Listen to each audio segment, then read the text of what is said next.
아, 지금 제가 그 한국 그 의학회, 대한의학회와 그 대전 지역의 그 시민단체에서 발표한 내용을 지금 제가 예, 예, 읽었어요. 예, 그런데 제가, 고맙습니다. 예, 지금 제가 이제, 약간 뭐, 전 좀 서툴러요. 항상 사투리가 있기 때문에. 근데 어쨌든 읽으면서 느꼈던 것은 두 개의 성명서가 모두 너무나 명문이라는 거예요.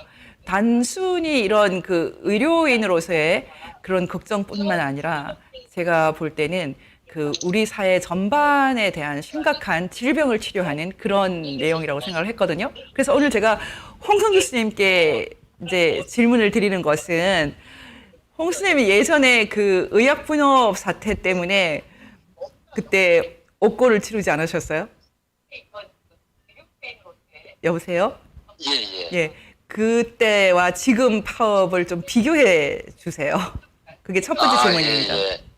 저기, 전문가 집단을, 그들이 우리 국가 사회에 하는 그 역할에 걸맞게, 대우하고 존중해주는 그런 저희가 아니고, 전문가 집단을 일종의 가진자 계급, 이 사람들이 과거 이제 운동권 출신이다 보니까, 어떤 계급적인 시각을 가지고 모든 이 우리 국민들을 우리 편과 니네 편으로 이렇게 나누잖아요. 예. 이제 그런 관점에서 의료 전문 직종을 이렇게 탈전문화시키고 권력의 어떤 지배하에서 사회 국가적으로 이렇게 동원하려고 하는 어떤 그런 점에서 그때나 지금이나 비슷하다고 생각을 합니다. 예. 이제 다만 차이점이라면 의약분업 사태 때는 의사와 약사라는 이제 업종끼리의 어떤 그 일종의 밥그릇 싸움 아니냐 하는 그 국민들의 어떤 인식이 강했다면 지금 오늘날 벌어지고 있는 그 의정 간의 어떤 대립은 저 공공의대 설립 문제 있지 않습니까? 이게 벌써 지난 5월과 7월에 예. 집권 여당과 정부에서 이미 자기들끼리 다 얘기해서 거의 확정을 해놓은 정책이라는 거 아닙니까? 그런 정책을 지금 코로나가 한참 창궐해가지고 올 2월부터 온 국민이 경제는 뭐 거의 스톱되고 한참 이 어려운 시기에 대한의사협회하고 어떤 사전 협의 하나도 없이 그냥 벌써 국회에서 법안 통과시키겠다는 거 아닙니까? 아마 중국 공산당이나 북한 공산당도 여기까지는 못할 거예요. 이렇게 그렇죠. 예, 예. 그렇죠. 이제 그런 점에서 마치 그 탈원전을 이 정권이 어떻게 했는가를 회상을 해본다면 그동안 잘 굴러가고 있고 나름대로 국민들이 적어도 해외를 이렇게 다녀본 국민들은 우리나라 그 의료 시스템을 굉장히 좋아하거든요. 그렇죠. 의사 만나기가 너무나 쉽고, 뭐 의사 수가 부족하다고 하는데 지방에 그건 어떤 의료보험 제도, 건강보험 제도의 어떤 수가나 이런 문제들인 거지, 절대 수가 부족한 게 아니란 말이죠. 예, 예. 근데 그걸 갖다가 그걸 핑계로 해가지고 전남과 전북에 공공의대를 설립을 해서 일종의 이제 새길 개구멍을 만들어 놓고 거기에 이제 공공의사라고 예, 예. 불릴 수 있는 사람들을 계속 자기들 자기들 진영에서 양산시키면서 그걸로 해서 또 어떻게 보면 중요한 것은 의료계라는 의사들이라고 하는 단일한 어떤 의학 지식이라고 하는 전문성으로 이렇게 통합되고 그 안에서 일정한 자율성을 가지면서 스스로 자정 기능을 갖는 예. 이게 이제 전문가 집단이라는 건 원래 그래야 되는 거거든요. 예, 예. 그런 전문가 집단 내에서 막 또 분열을 일으키고 과거 정교조가 우리 교육계에 이렇게 침투해 들어가지고 교육계를 완전히 그냥 저기를 이렇게 평정해버린 것처럼 예, 예. 이제 의사들도 의료계도 그런 식으로 된다 하는 것이죠. 그런 것에 대한 어떤 국민들의 인식이 단순히 이건 어떤 그 의사들의 밥그릇 문제가 아니다. 예. 어? 그런데 선생님, 저 솔직히 말씀드릴게요. 이거 왜 전남 전북 그래요? 지금 선생님도 전북 의대 나오셨죠? 예, 예. 예, 전북 의대나 뭐 전남 의대 그 이미 전라도 호남 지역에 있는 의대가 굉장히 좋은 의대로 제가 알고 있거든요. 그 예, 예. 그래서 뭐 전혀 이렇게 그 전남이나 전북 이런데 그 의사들의 질이나 이런 것을 사람들이 의심하지 않는데 지금 공공의대가 그 지역만 먼저 시작된다면은 의사 자체의 어떤 그런 권위가 떨어지지 않을까요? 그렇죠. 그 그리고 현상을 어떻게 보십니까? 아주 어떤 지역 이기주의를 이 정권이 그동안 어, 이용을 해서 정치를 해왔다고 생각을 하거든요. 그 우리 전라도 국민들은 그런 저기에 완전히 포로가 돼 있어가지고 마치 선거할 때마다 마치 뭐 북한에서처럼 막 거의 80% 90% 지지율이 나오고 영남에서 나오는 거하고 아주 대조적이지 않습니까? 영남도 일종의- 뭐 편중은 있지만 그래도 그렇죠. 양상이 좀 더 극단적이죠. 예. 그렇죠. 이제 그런 것 때문에 어떤 지역 이기주의를 이렇게 이제 촉진시키면서 거기에 어떤 자기들만의 어떤 새로운 어떤 먹거리를 만드는 어떤 그런 그 정치권 내에, 그러니까 집권 여당 내에 그 은밀한 어떤 그 한참 오래전부터 이런 논의가 진행되어 오지 않았을까 하는 그런 의심이 들어요. 근데 지금 그 조민 그 조국 딸 사태 때문에 기본적으로 생명을 다루는 의사가 이렇게 편법으로 양산된다는 것에 대해서 걱정을 많이 하지 않습니까? 그 일종의, 그러니까 중국 공산당에서 모태똥 때 저기 했던 일종의 맨말의 닥터인 거죠. 그렇죠. 그런 사람들이. 그래서 말하자면 의료 전문 집단의 어떤 그 지적인 일체성 이런 것들을 무너뜨리는 거예요. 그 그러니까 안에서 막 분열을 일으키고 해서 전문가 집단의 어떤 자율성을 망가뜨리는 거죠. 이게 북한하고는 관련이 없는 것 같습니까? 지금 북한의 의사들을 뭐 행정 명령 정도로도 막 보낼 수 있다고 그런 식으로 얘기하고 있는데. 그러니까 어제 오늘 보니까 뭐 그런 기사들이 나오더라고요. 그게 참, 아니 우리가 그러니까 저도 이제 왕년에 학생 운동을 했는데요. 그렇죠. 한참 할 때만 해도 북한 의료에 대해서 일종의 환상을 가지고 있었어요. 무료 무상 뭐 이렇게 무상 의료, 무상 복지, 예, 예. 모든 건 인민을 위해서 말하자면 그 국가에서 다 처음부터 끝까지 다 해결해 준다. 의료 천국인 것으로 막 선전을 했고 우리들은 그렇게 또 믿고 그랬었단 말이에요. 지금 최근에 그 한국 뭐 완전 최근 아니고 몇 년 전이지만은 그 민주노총에서 그 무상 의료, 무상 교육 이런 거를 우리 아이들에게 무상 의료, 무상 교육 이런 거를 주장하는 뭐 이런 기자회견도 하고 그러는데 지금 그 홍 선생님이 예전에 이상으로 생각했던 그거를 현재도 유지하고 있는 사람들이 많아요. 그렇죠. 그 무상 의료, 무상 교육 이런 슬로건이 2000년 그러니까 의학분업 때부터 나온 거예요. 예. 지금도 어제 뭐 그 남북 의료 협력법 해가지고 발의를 했다는 이 법안도 그 내용을 보면 내용 중에 이런 표현이 나와요. 우선 그러니까 남북 간 어떤 교류 협력이 지금 상당히 어렵지 않습니까? 예, 예. 그렇지만 우선 시행 가능한 부분은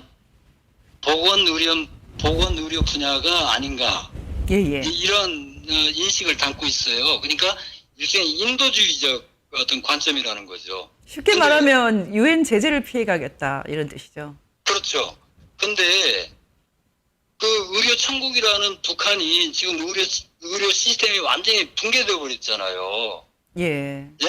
예, 예. 그렇게 된 이유가 뭘까를 생각을 해봐야지. 여기서 남한에서 그 뭐 북한 지역에 뭐 보건소 지어주고 남한에서 의사 파견해봐야 예, 그 예. 북한의 어떤 전체주의 시스템이 그대로 살아있는 한 그게 말하자면 남한 국민들의 어떤 세금만 몽땅 갖다 쳐바르는 거지 예, 예. 실제로 북한 인민들에게 어떤 도움이 되겠느냐 하는 거죠. 똑같아지는 거거든요. 그러니까요. 예. 지금 이제 제가 워낙은 한 10분 정도만 여쭤보겠다 했는데 벌써 10분도 훨씬 지난 것 같아요. 선생님 제가 그러면 이거 여쭤보고 싶어요. 지금 이제 홍성주 선생님 같은 경우는 뭐 의사라고 하지만은 일반적인 의사랑 다르게 여전히 정말 시민 운동 열심히 하시고 그러셔가지고 별로 뭐 부자인 것 같지도 않더라고요. 제가 보기에는. 그런데 지금 어떤 계층이라는 관점에서 의사는 어떤 한 사회에서 어느 정도로 대우를 받는 것이 적절하다고 생각하십니까? 아, 이제 그 비슷한 논의와 생각들이 예, 예. 20년 전부터도 있었습니다. 그러니까 뭐냐면, 그, 의료 사회주의자들이라고 할 수 있는 특정 시민단체나 보건의료 관료들의 중요한 화두가 예. 대체 의사들 월급은 얼마 정도면 의사들이 만족하겠느냐? 예. 이런 질문들을 막 하고 다녔거든요. 저도 들어봤어요. 그런 얘기를. 그래서, 아니, 의사가 무슨 공무원인가요? 아니잖아요. 의료가 공공재도 아니고, 예. 의료도 자유시장 체제 하에 어떤 시장에서의 어떤 경쟁 관계에 있는 일종의 재화 서비스인데, 예. 그걸 갖다가 정부가 가격을 하려고 하는 그런 발상인 거죠. 예, 예. 그러니까, 우리나라 의사의 90%가 다 민간인이지만, 예, 예. 정부가 건강보험이라고 하는 건강보험 강제 가입이라고 하는 그 제도를 활용을 해서 이 민간인들을 국가가 뭐냐면 통제하고 심지어 월급까지 그러니까 의사들이 받는 수익까지 결정해 주겠다는 그런 완전히 사회주의 공산주의 발상인 거죠. 결국 지금 근데- 일어나고 있는 사태도 지금 그렇죠. 이런 체제 문제랑 관련되어 있다고 봐야 되죠. 그렇죠. 근데요, 그 민간인 의사의 어떤 그 지식 노동의 가격을 예. 어떤 시장이 아닌 예. 그 누군가 어떤 정부 관료나 예, 예. 대통령이 그런 걸 결정한다고 하면 그건 반드시 거기에 따르는 엄청난 그 대가를 치러야 될 거예요. 예. 근데 이 자유민주주의 사회에서 의료인들이라고 하는 전문인들이 가진 어떤 특별한 권리, 이걸 뭐 흔히 사람들이 무슨 특권 했었는데 그건 다른 게 아니라 일종의 진료권이거든요. 예. 진료권이 특권인 거예요. 말하자면 진료권. 그러니까 환자의 건강과 생명을 다루는 어떤 그 전문 지식 노동자로서 그런 의료를 행함에 있어서 전문 지식을 갖춘 내가 결정을 하지 그 누구도 예. 옆에서 어떤 뭐 힘 있는 뭐 관료라고 정치인이라고 옆에 와가지고 간섭할 수 없다는 거. 예. 그게 이제 의사의 진료권이거든요. 그런 진료권과 보상, 그로부터 내가 받는 보상, 혜택, 이것은 자유민주주의 사회에서 전문가 집단이 우리 국가 사회에 대한 창의적인 기여의 척도가 된다는 거예요. 예. 말하자면 그만큼 보장을 해주고 대접을 해주는 만큼 전문가 집단이 의사들이 이 국가 사회에 어떤 그런 어떤 창의적인 역할을 수행할 수 있다는 거죠. 그게 예. 무너져 버리면 말하자면 지금 북한식 의사가 돼버리는 거죠. 예. 북한은 제가 아까 얘기했던 것처럼 운전면허가 의사면허보다 더 높이 평가받는데요. 그렇죠. 예. 그만큼 아무런 사회적 기여 역할을 북한 의사들은 할 수가 없다는 거예요. 코로나가 저렇게 창궐 하고 있다는데도. 그렇지 그렇죠. 않습니까? 예. 근데 지금, 대한민국은 지난번 그 대구에서 막 코로나가 창궐할 때, 그 개업 의사라든가, 맞아, 민간인 의사들이 자발적으로 막 가서, 나도 거기 가서 저기 코로나와 전투를 하겠다 이러면서 가잖아요. 한 300여 명 정도가 이렇게 저기 했다고 그러는데, 굉장한 거죠. 예, 예. 그런 것은 일종의 그 질병을 보면 예. 어떤 참을 수 없는 어떤 말하자면 일종의 직업적인 소명의식 같은 것이거든요. 예. 그런 것에 말하자면 특별히 이제 대학에서부터 그런 훈련, 수련 과정을 통해서 그런 어떤 트레이닝을 의사들은 받고 있는 거예요. 예. 그러니까 그런 것들을 존중해주고 그에 걸맞는 어떤 혜택을 입을 수 있도록 말하자면 시장에서 그런 거에 대해서 정부가 가급적이면 간섭을 하지 않고 간접적으로 이렇게 지원을 해주고 그런 게 바람직하지. 마치 의사들 얘들은 좀 그래도 잘 살고 가진 놈들이야. 얘들은 우리 편 아니야. 예. 뭐 이러면서 이 공공의대 설립해가지고 실력만 있어야 가나? 그러니까요. 우리 같은 사람도 갈 수 있어야 되잖아. 이래버리면 어떤 게임의 룰이 무너져 버리지 않습니까? 국가 시스템이 무너지는 거죠. 그렇죠. 예, 제가 그 미시적인 공산화라고 표현을 했는데, 그럼 지금 선생님 말씀 들어보면 결국은 지금 우리나라의 근사한 의료제도를 지키는 것은 기본적으로 자유민주주의와 시장 경제를 지키는 것이고, 그리고 예, 예. 무엇보다 인간의 존엄함, 그렇죠. 예, 예. 인간 존엄성을 지키는 일 같아요. 그렇죠. 예, 그렇습니다. 예. 예. 그러면은 끝으로 한번 이 정권을 향해서 간단하게 요구 사항을 좀 말씀해 주세요.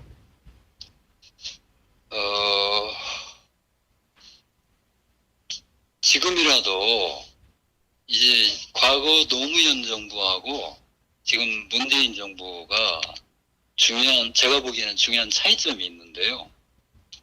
노무현 정부는 그 노무현이라는 사람이 나름대로 철학이 있고 자기 어떤 주관이 뚜렷한 사람이란 말이에요. 그래서 예. 실제로 어떤 그 운동권에서 이렇게 배웠던 어떤 그 사회주의적이고 말하자면 어떤 시대착오적인 어떤 그런 이데올로기 이런 것들을 막 어떻게 해보려고 시도를 하지만 그게 현실에서 부딪힌단 말입니다. 네네. 그러면 노무현이라는 사람은 자기 어떤 그 철학과 주관을 가지고 그걸 판단을 해요. 예. 그래서 물러서지 않습니까? 그렇죠. 예. 한미 FTA가 그렇고 뭐 제주 해군기지 같은 것들도 그렇고 그러지 않습니까? 예, 이라크 파병도 그렇고. 예. 그렇죠. 근데 이걸 당시 그 소위 운동권 사람들은 노무현이가 어떤 자기들